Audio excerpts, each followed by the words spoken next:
Hey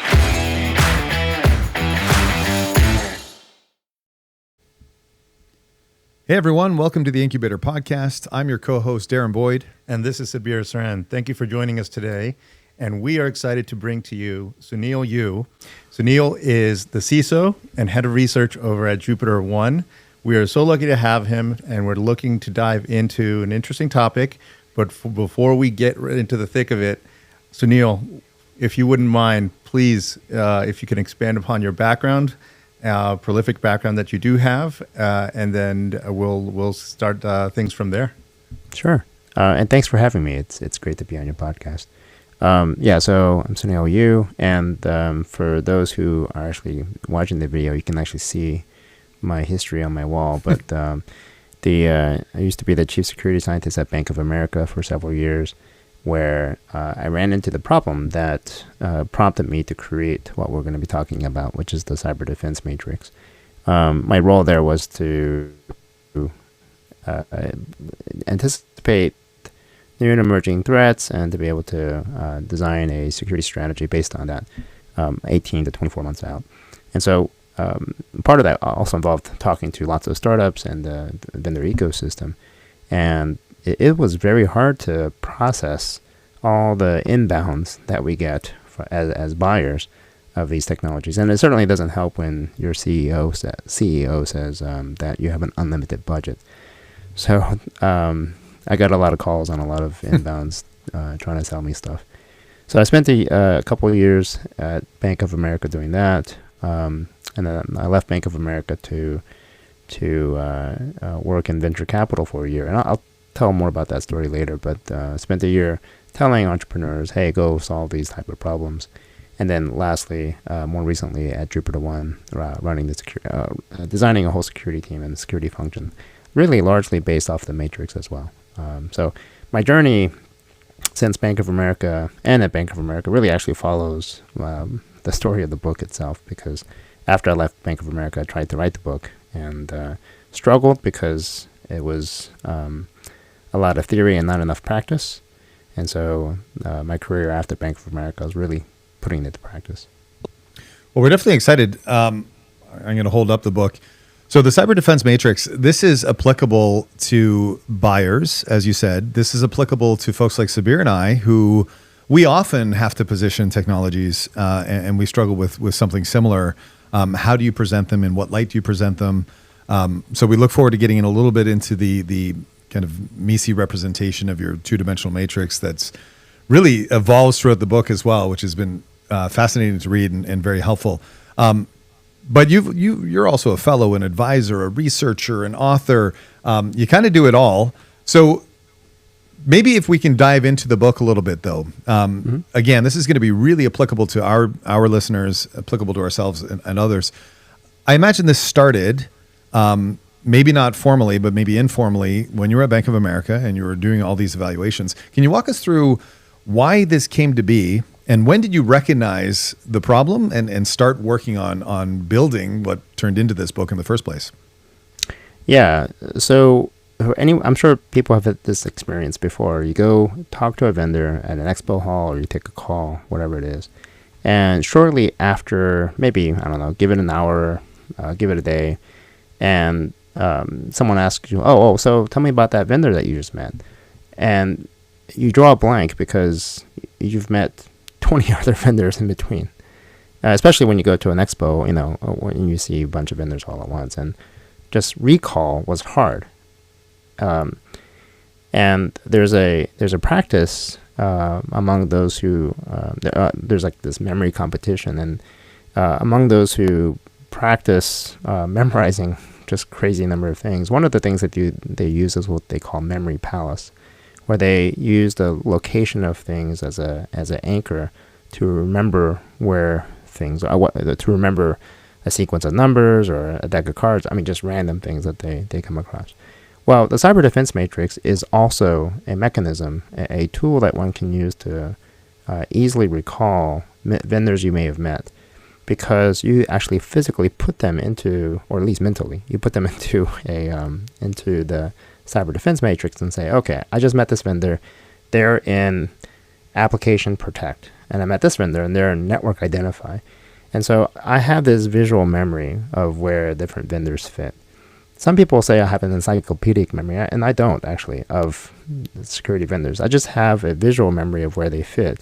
And from there, I can then recall other aspects of what they do because, oh, yes, they're in this box and they perform, they're a WAF, an application protect. So they do, different companies do different types of things, and I can dive into the subcategory based on just having the initial recollection of what shopping aisle they're in.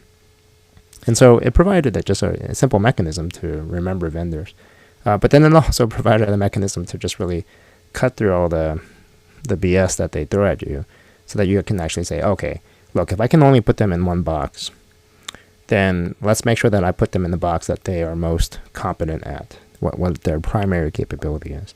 Now, granted, you meet vendors that have a whole suite of other capabilities, and that's going to be a little harder because it's hard to place their whole suite of product into just one box. But then this is where the specific products or specific features that they have for a given product, we can figure out where they fit. But anyway, generally, when you're meeting with startups who only have one thing that they sell, they can fit into one box, and that's pretty easy. And again, it helps with the recall. Yeah. So with that, Sounil, so that helps from, I guess, a vendor valuation perspective, right? I would say the flip side is, as we work with many enterprise clients, security is ever prevalent, as it always has been, and ever so prevalent these days in terms of in the face of emerging attacks and threats. How does an organization look at leveraging the cyber defense matrix? Because you have the categories, they have a slew of tools that they have existing on in-house today.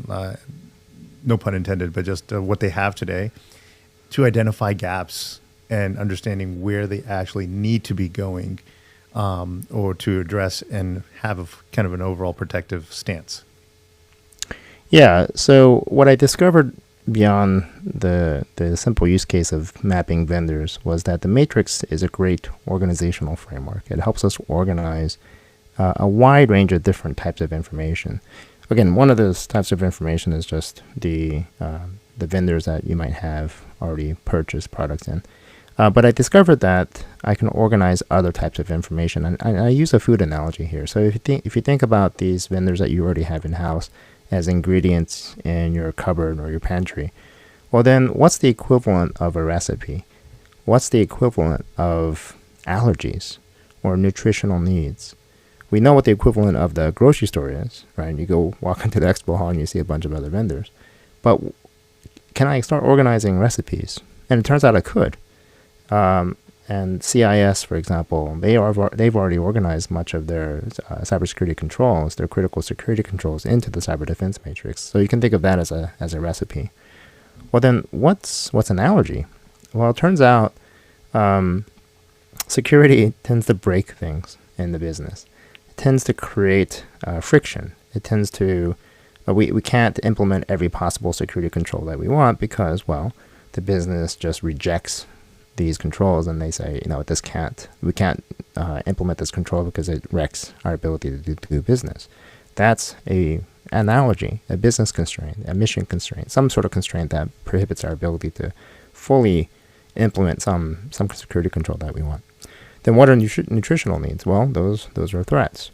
Ransomware as a nutritional need. How do we characterize what ransomware look like in terms of the needs that are expressed through the matrix itself? And again, going back to CIS has what they call the community defense model, which interestingly enough has the same acronym as the cyber defense matrix. So we have this community defense model that articulates, here are the needs, here are the kind of controls that are most applicable to web application attacks, most applicable to DDoS, most applicable to ransomware.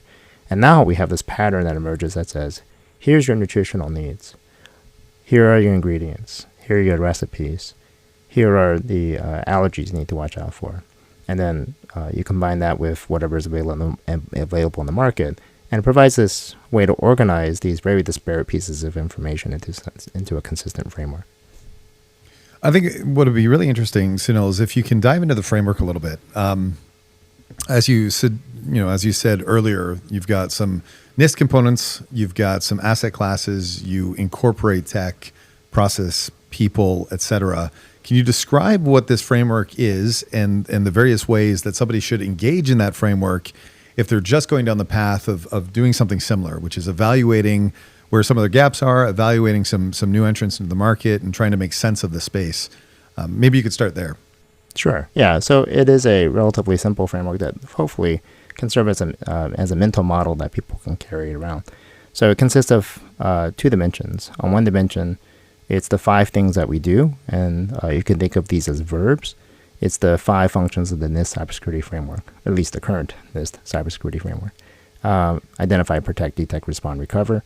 And then the other dimension are 5 things that we care about. You can think of these as nouns, and the 5 nouns are devices, applications, networks, data, and users.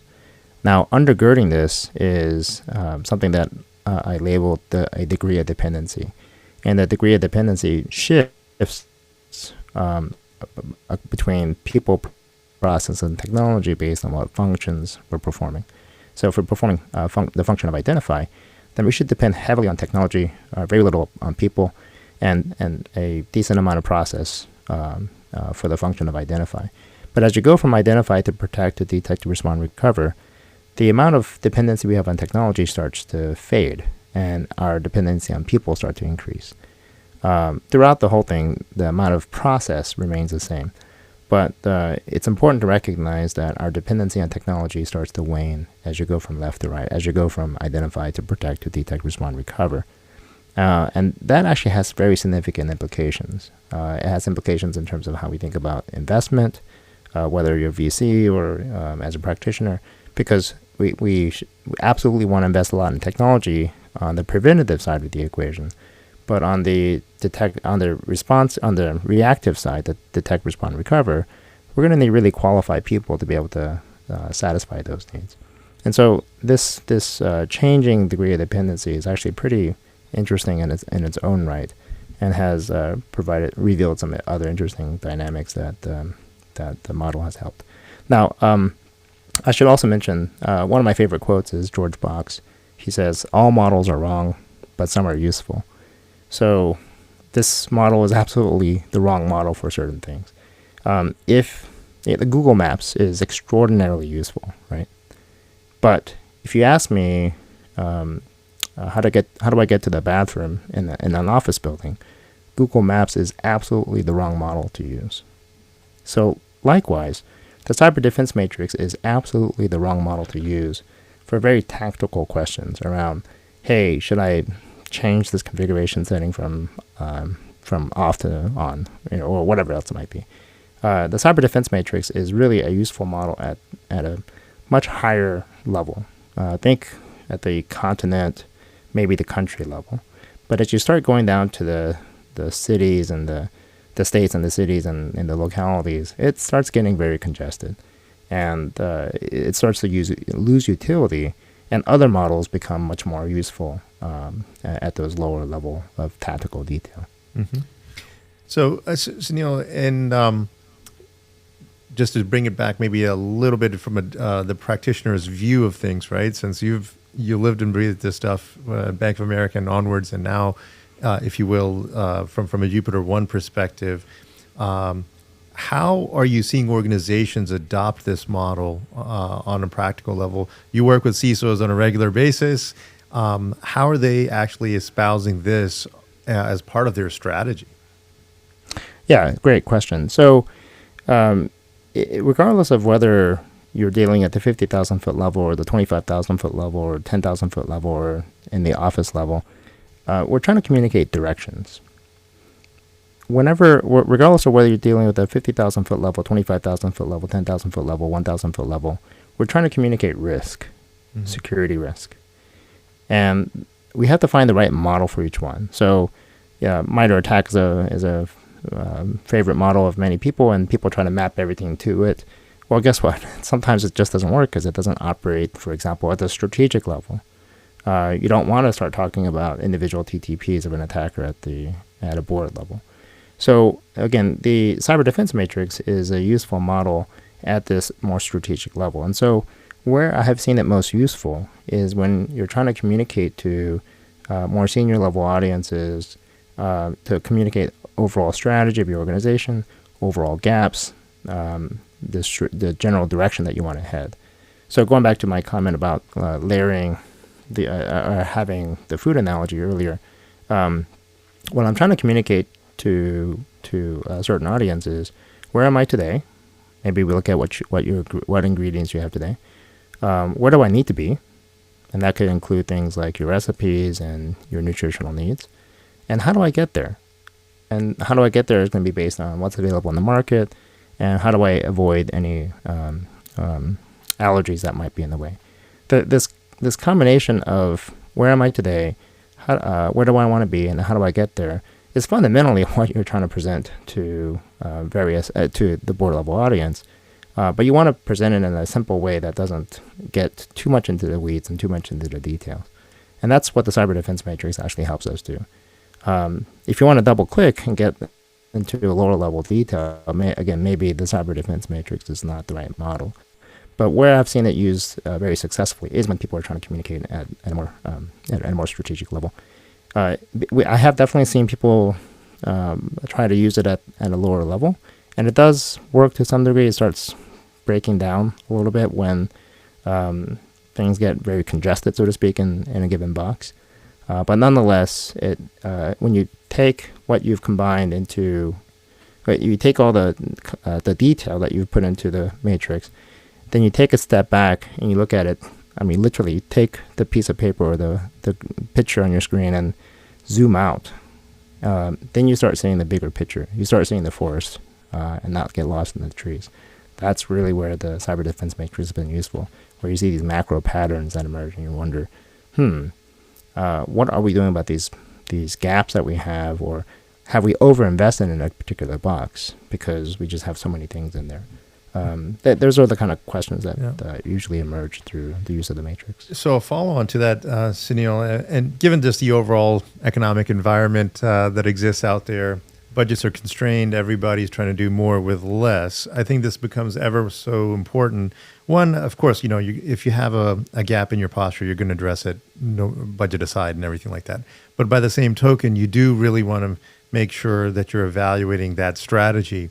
So do you see that organizations should, if you will, not only read the cyber defense matrix and apply it in their own way, or are you also seeing more of the consulting organizations out there that are saying, hey, this is fundamentally a framework we need to adopt because, like you said, everyone does some sort of framework analysis out there, whether it's MITRE or anything else.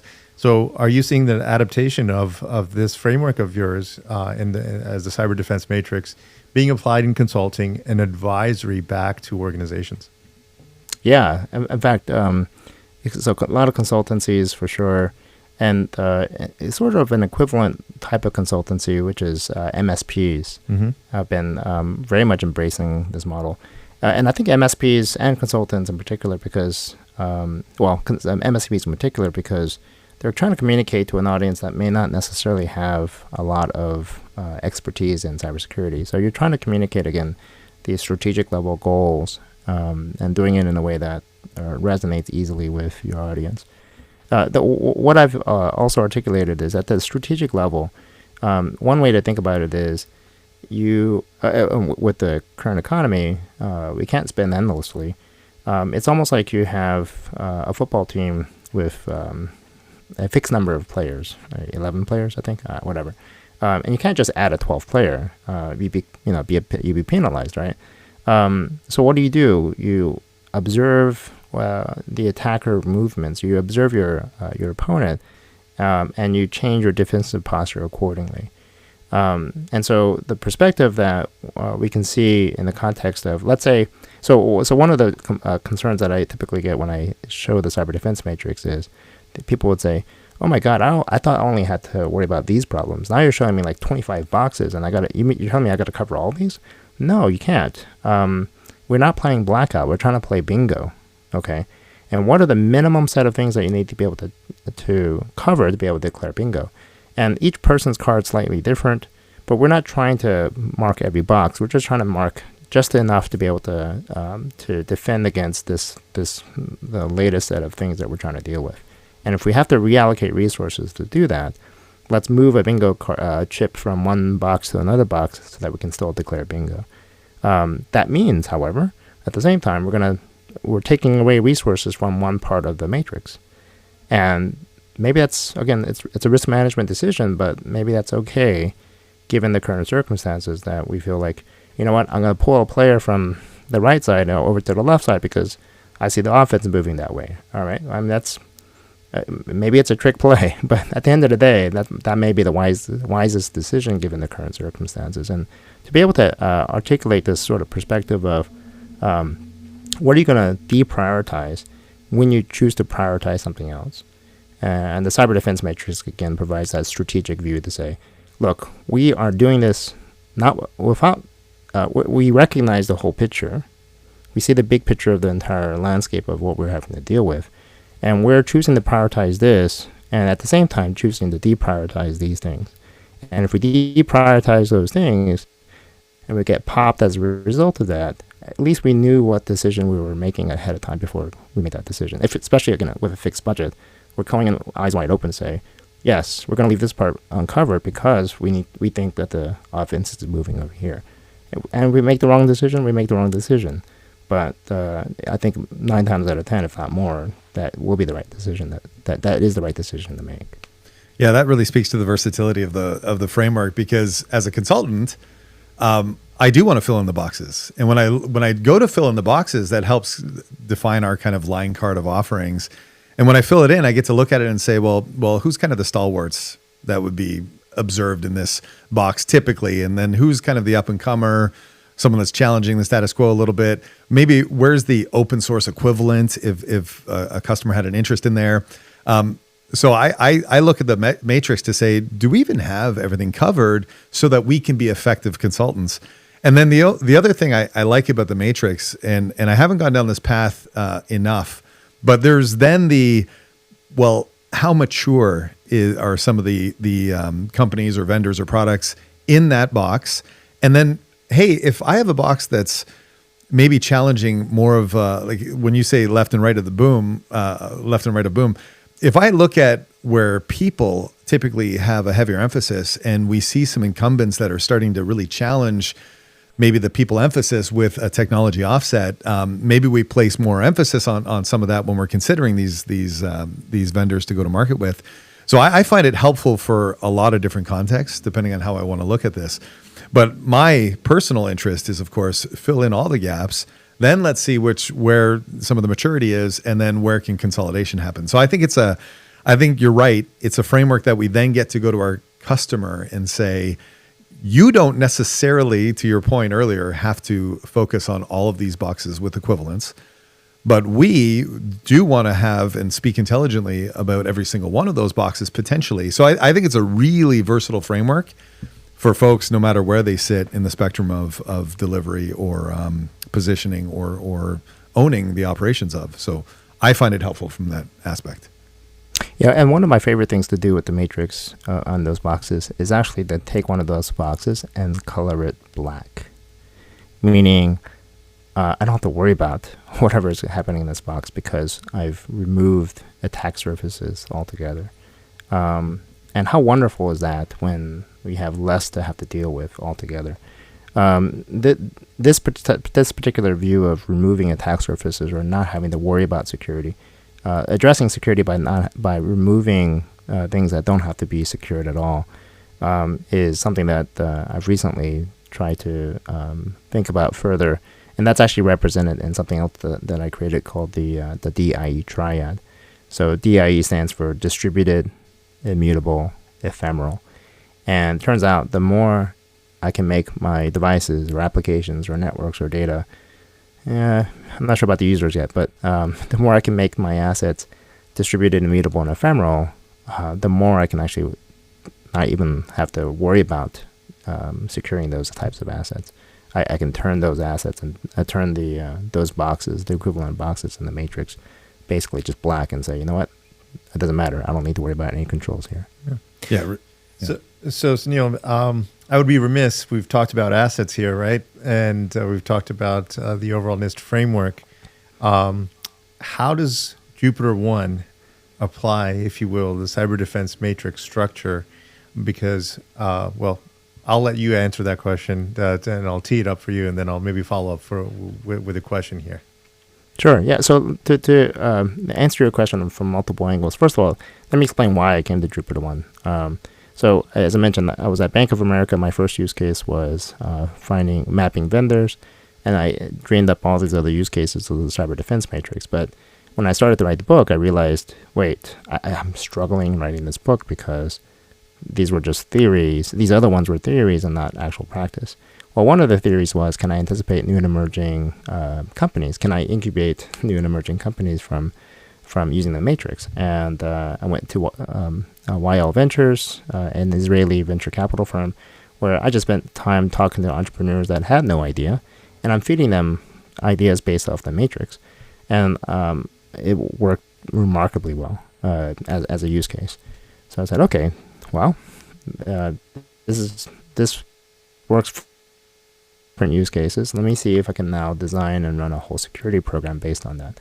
And that's my thinking was, I can go to an existing company and I have to break it apart and remold the organization, or I can go to a startup where I can design a whole security program from scratch. And that's partly how I arrived at Jupiter 1. But also Jupiter 1 had a philosophy that I think aligned with my multi-asset view of the world. So the term asset, we typically think of assets as just being a device. But as you know from the cyber defense matrix, I think of assets as being devices, apps, networks, data, users, and a whole panoply of other things that make up our asset universe. And so it turns out that Jupiter 1 also had that similar sort of view of the world. Then there's another perspective I had, which was that in the book I talk about structural awareness versus situational awareness. Left of boom is structural awareness, right of boom is situational awareness. What is situational awareness? Something happens, you capture logs and activities, you correlate them, and you ask questions about them. And when you ask questions, you get situational awareness. In the book, I talk about this concept of structural awareness. But what is structural awareness? Well, it's actually the same sort of concept that we have in situational awareness.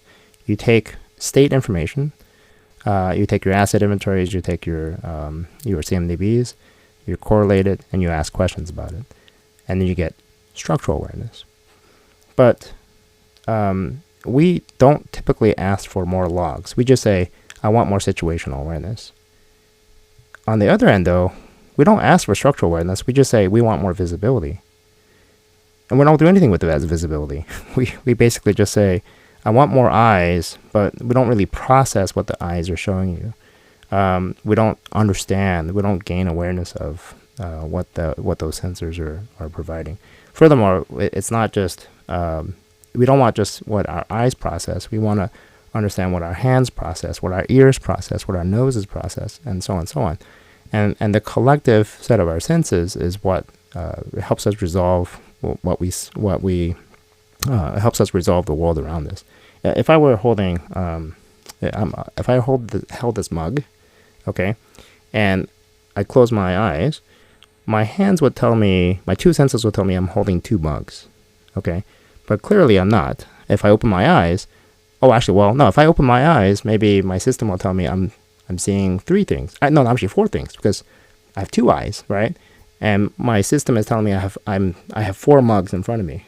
Okay, but of course that's not right. And so we need this correlation, this mechanism that helps us resolve our digital world in the same way, taking what we see, what we feel, what we touch, all these other what we smell, what we hear, taste, and so on and so on.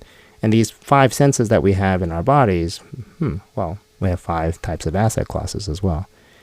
And instead of always asking for more visibility, could we actually derive the presence of something because we hear or we smell or we feel? Like, so you don't have eyes on the back of your head, but if you heard a loud bang, if you felt debris on your back, if you smelled acrid smoke, you probably already have a mental model of what happened without having eyes on the back of your head.